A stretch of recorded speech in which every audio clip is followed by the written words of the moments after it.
The school hallway is full of noise.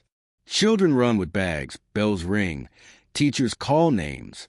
In the middle of all this, one voice cuts through everything. Sophia shouts, "How can a man like you teach my daughter? Look at your clothes." She points at Daniel, the teacher. His shirt is old. His shoes are worn out. His bag is torn at the side. Sophia's diamond bracelet shines under the corridor lights. Her designer bag hangs on her arm. "Sophia, you look like a beggar, not a teacher. My daughter doesn't belong in a poor man's class." Other parents stop walking. Children go silent. Daniel just stands there, holding a stack of notebooks. His hands shake a little. His eyes look down. Inside his chest, it hurts. But he says softly, "Ma'am, with respect, clothes do not teach children. Heart does." Sophia laughs loudly. "Spare me this cheap philosophy. I'm going to principal. You're finished." She turns and walks away on her high heels. Everyone watches. Some feel angry. Some feel scared. The bell rings again. A notice is announced over speakers. "All parents, please report to the main hall at 11 a.m. for an urgent parent meeting." The whole school buzzes. No one knows that in this parent meeting, the truth will explode, and Sophia's perfect rich world will crack in front of everyone. The morning had started like a normal school day. A black luxury car stopped at the school gate. A driver quickly got out and opened the back door. Sophia stepped out in a stylish dress, sunglasses on her head, phone in her hand. Her daughter, Mia, followed. She held a pink school bag and looked nervous. Driver, "Madam, should I wait here?" Sophia, looking at her watch, "Of course. Keep the car running. I don't like waiting." Inside the school, Mia walked slowly next to her mother. Mia whispered, "Mom, please? Daniel, sir, is nice. Don't shout at him today." Sophia rolled her eyes. "Nice? He is just a poor teacher in cheap shoes. You deserve better, Mia." Mia, softly, "He helps me in math." Sophia cut her. "Enough. I pay high fees to this school. You will get the best, not some charity case." They reached the classroom door. Inside, Daniel was smiling and helping a small boy tie his shoelaces. "Is this comfortable now, Adam?" he asked gently. Adam nodded with a big smile. "Yes, sir." Daniel got up, dusted his knees, and turned. "Good morning, Mia." "Good morning, ma'am." Sophia's eyes went straight to his shirt. The collar was old. The wrist was slightly faded. She frowned. "Is this how you come to teach? In worn-out clothes?" The children went quiet. Some exchanged looks. Daniel tried to keep calm. "Ma'am, I understand it doesn't look very new, but the lesson is ready. Mia is doing well in—" Sophia stepped closer. Her perfume filled the air. Her voice became louder. "Don't say my daughter's name. Just answer my question. How can a teacher in this school look so poor?" Mia tugged her mother's sleeve. "Mom, please, everyone is watching." Sophia pulled her arm away. "Let them watch. Maybe the school will feel ashamed too." Daniel's throat felt dry. He wanted to speak up. He wanted to say, "I work 2 jobs. I take care of my sick mother. I spend my money on books for your children." But he stayed quiet. He only said, "I'm here to teach, ma'am. I do my best every day." Sophia smiled in a cruel way. "Your best? Your best looks poor. My husband is a big businessman. We don't send our child to sit in front of someone who can't even buy a proper shirt." Some kids looked at Daniel with sad eyes. Some looked at Sophia with shock. In the corridor, a teacher, Grace, heard the noise. She whispered to another teacher, "This is going too far." And then the loudspeaker came on. "Attention, please. All parents are requested to attend an urgent meeting in the main hall at 11 a.m. Sophia raised her eyebrows. "Good. I wanted to speak to the principal anyway. Today, this poor man is leaving the school." She walked away, heels clicking. Daniel stood still for a moment. He took a deep breath. He whispered to himself, "It's okay. For the kids, stay calm." He turned to the class and forced a small smile. "Okay, everyone, let's start. Open your math books Page 34. But inside his heart, a storm was forming. The whole school is talking. By 11 a.m., the hall will be full. Everyone is ready to hear Sophia's complaint. But they don't know that her own hidden past will soon be standing right in front of her. The main hall filled quickly. Parents sat in rows. Some were rich and well-dressed. Some were simple, in plain clothes. Teachers stood on one side. Daniel stood quietly at the back, holding his old bag. His hands were cold. He could hear whispers. Is he the one? Yes, the poor teacher. The rich mom shouted at him today. They say he's always here till late, marking books. On stage, the principal, Mr. Kane, adjusted his glasses. He had a calm face but sharp eyes. He spoke into the mic. Good morning, everyone. We called this urgent meeting because a serious complaint was made by a parent about one of our teachers. The hall started buzzing. Mr. Kane raised his hand. Please, let us all stay respectful. We will listen to both sides. Sophia stood up even before he invited anyone. Her heels clicked loudly as she walked to the front. She took the mic without asking. Thank you, Principal. I'll make this simple. I pay a lot of money to this school. I give donations. I support your events. I expect standards. She pointed towards Daniel at the back. Look at that teacher. That man. Everyone turned to see Daniel. He felt hundreds of eyes on his old shirt. Sophia continued. He looks like he came from the street. Why is my daughter learning from someone who is clearly too poor? It's embarrassing. My daughter is from a high-status family. How will she be inspired by a man who can't even dress properly? There was a heavy silence. Sophia kept going. I saw him this morning. Faded shirt, broken shoes, cheap bag. I am sorry, but this is not the face of quality education. You want your school to look good? Then hire better teachers. Or at least teachers who don't look like charity cases. Some parents shifted uncomfortably. A few nodded with her. Others looked down, ashamed to even hear this. Mr. Kane listened quietly. Then he turned to Daniel. Mr. Daniel, he said gently, would you come forward, please? Daniel walked slowly to the front. His heart beat fast. He could hear it in his ears. Mia watched her teacher from her seat. Her eyes were full of worry. When Daniel reached the stage, Mr. Kane asked, would you like to say something? Daniel took the mic. For a second, his voice did not come out. He looked at the crowd, at the expensive watches, designer bags, at the simple parents in the back row, at the kids who always smiled at him. Then he spoke, slowly. I know my clothes are not rich. I know my shoes are old. I know my bag is torn. Soft laughter from one side. Sophia smiled, arms crossed. Daniel continued. But every morning, I come here before 7 a.m. I clean the whiteboard myself. I check every child's homework. I stay after school for any student who needs help. His voice got stronger. Some of your children cannot afford extra books. So I buy them with my own salary. Some children come hungry. So I bring extra lunch from my home and share it. He paused. His eyes were getting wet, but he did not stop. I am poor in money. Yes, but I am not poor in heart. A mother in the second row wiped a tear.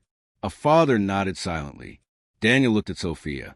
Ma'am, you insulted me today in front of the children. You said I look like a beggar. Maybe to you I do. But when your daughter, Mia, cried in class because she didn't understand division, who stayed after school for 1 hour to teach her, when she forgot her lunch 3 times last month, who shared a sandwich with her, Mia's eyes filled with tears. She remembered everything. The hall went silent again. No one laughed now. Mr. Kane stepped forward. Thank you, Daniel. He turned to the big screen behind them. Now, before we say anything else, I want to show all of you something. The lights dimmed. A video started playing on the screen. It was CCTV footage from the school corridor. Everyone could see Sophia shouting at Daniel that morning. Her voice echoed through the speakers. You look like a beggar, not a teacher. My daughter doesn't belong in a poor man's class. People gasped. Some parents covered their mouths. Others shook their heads. Sophia's face turned red. Her fingers gripped her bag tightly. The video ended. Lights came back on. Mr. Kane spoke into the mic. Respect is not about money. It is about how we treat people, especially those who teach our children. He looked straight at Sophia. But, Mrs. Sophia, there is something even more important you need to see. Something about your own life and this teacher. Sophia frowned. What are you talking about? Mr. Kane took out an old file from the table. He held up a faded photo. The hall leaned in. On the screen, an old picture appears. A young girl with messy hair, a simple dress, standing next to a young man with the same gentle eyes as Daniel. And the whole hall is about to find out Sophia was once that girl. The old photo filled the screen. The girl in the picture was maybe 17. Her clothes were simple. Her hair was tied in a rough ponytail. She held a stack of books to her chest. Next to her stood a young man. His shirt was also old, but his smile was kind. He held a file in his hand.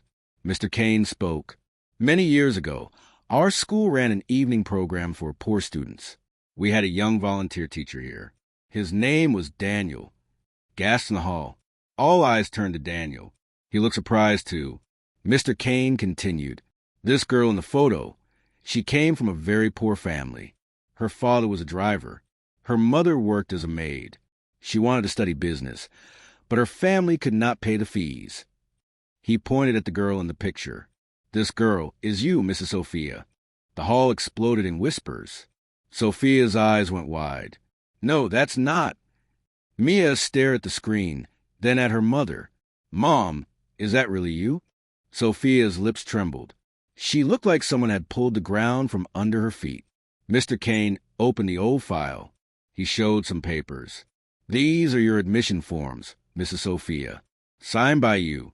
And this, he took out a small receipt, is a receipt of the exam fee paid in your name. It was paid by Daniel Thomas, volunteer teacher. The hall went quiet again. You could almost hear people breathing. Daniel looked shocked. He whispered, I didn't know you were the same Sophia. Mr. Kane nodded. Daniel worked 2 jobs back then, too. He used part of his earnings to help promising students who were poor. He tutored this girl for free, paid her exam fees, helped her apply for a scholarship. He looked at Sophia. You got that scholarship. You studied business. You got the life you have today because once a poor teacher stood by you. Sophia's legs shook. She slowly sat down on the edge of a chair. Her eyes filled with tears. Memories started coming back. The small room where she studied at night, the old fan, the cheap table, and that kind voice saying, Sophia, don't give up. You're smart. You can make it. She covered her mouth with her hand. Tears rolled down her face. Mr. Kane's voice was firm but sad. Today, you stood in this hall, in front of all these children, and insulted the same kind of man who once lifted you up. You called him too poor to teach your daughter. You forgot your own story. Parents whispered, this is unbelievable. Such a shame. Some looked at Daniel with deep respect now. Mia stood up from her seat. Her voice was small but clear. Sir, is it true? You helped my mom when she was poor. Daniel looked at her. His eyes were gentle. I helped many students, Mia, he said softly. I didn't know one of them was your mother. But yes, I used to teach a girl named Sophia. She worked very hard. I was proud when she got her scholarship. Sophia started sobbing. She stood up slowly and walked the stage. Her steps were heavy.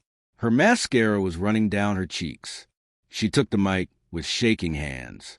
I don't have any excuse, she said, voice breaking. I was this poor girl. I used to hide my torn shoes, too. I used to feel small. And the school and teachers like him gave me a life. She turned to Daniel. Today I did to you what rich people once did to me. I insulted you for being poor. I forgot where I came from. I am so ashamed. Her shoulders shook as she cried. Then she did something no one expected.